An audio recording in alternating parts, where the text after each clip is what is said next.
Oor hierdie Paasnaweek en hierdie Paastyd het Paulus my denkpatrone alweer gekonfronteer en dit daai man laat 'n mens dink oor.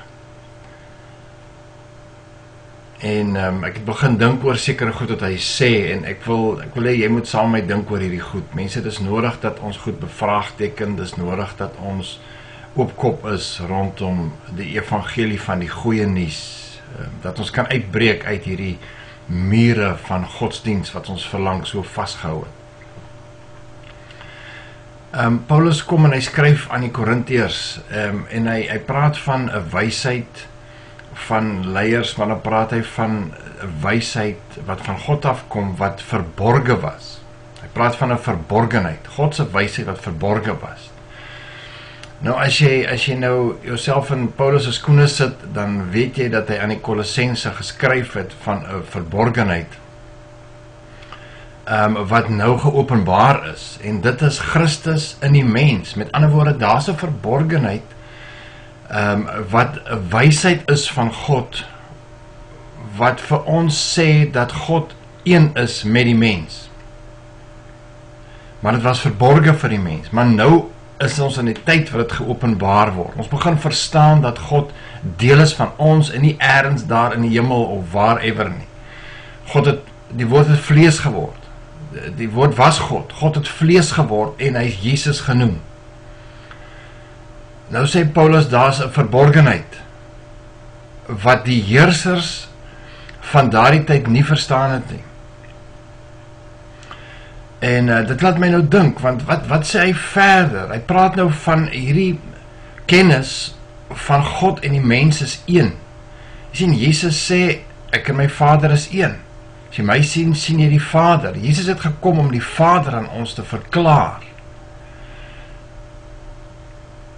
Nou, daai verborgenheid het hierdie heersers van daardie tyd, het dit nie geken nie. Die tyd van die kruisiging het hulle dit nie geken nie. Hulle het nie verstaan dat God deel is van die vlees, van Jesus, hierdie persoon wat voor hulle staan, Jesus, dat het eintlik God is nie, hulle het dit nie verstaan nie.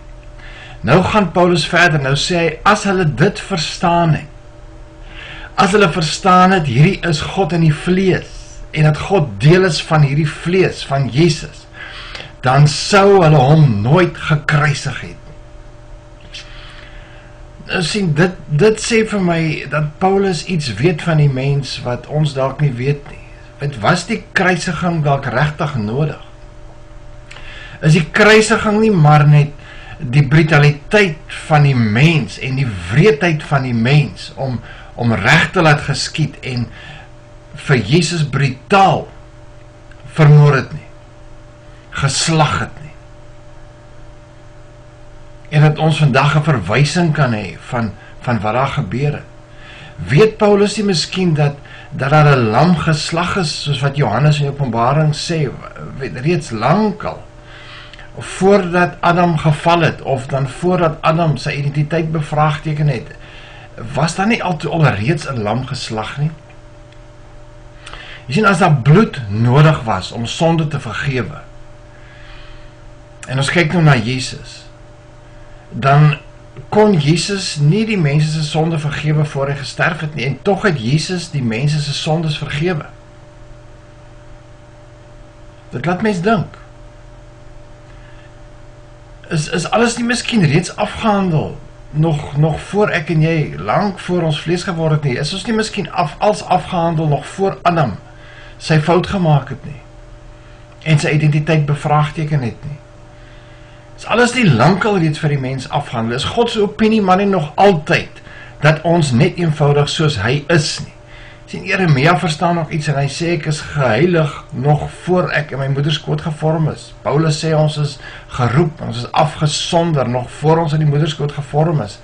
Is daar nie iets wat ons nie verstaan nie, wat Paulus verstaan het? Hy sê, dit was eintlik nie nodig om te kruisig nie. As ons kon verstaan wie ons is, dan was dit nooit nodig dat Jesus so brutaal gelei het onder die hand van die mens nie. Jesus, wie God is.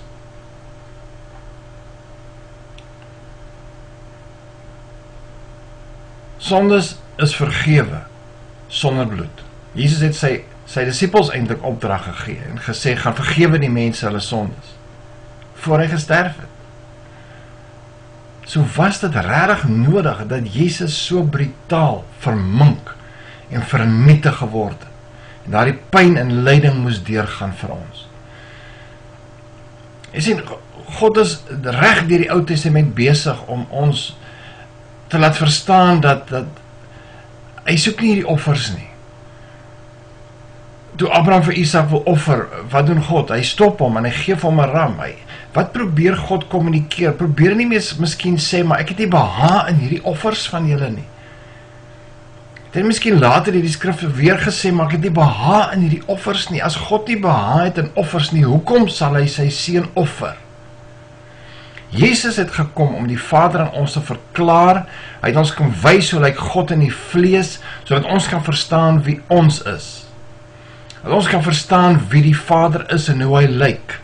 Dat ons liefde kan verstaan in die vlees.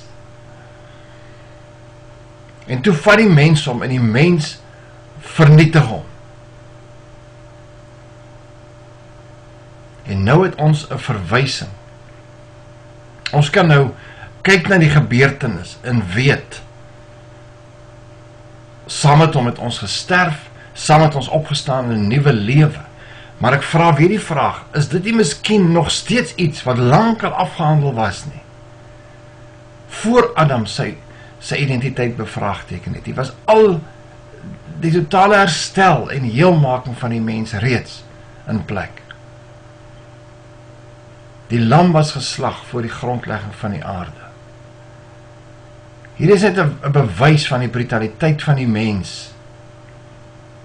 En die gruwsaamheid waarmee Jesus hanteer is. Net omdat hulle nie verstaan het nie. Jy sien, ons was nog altyd veilig in Christus. En as ons net kon verstaan, dan was dit nie nodig nie. Dan kon ons 'n lewe leef op hierdie aarde en weet wie is ons as seuns van God, want soos hy is, so is ons ook in hierdie wêreld.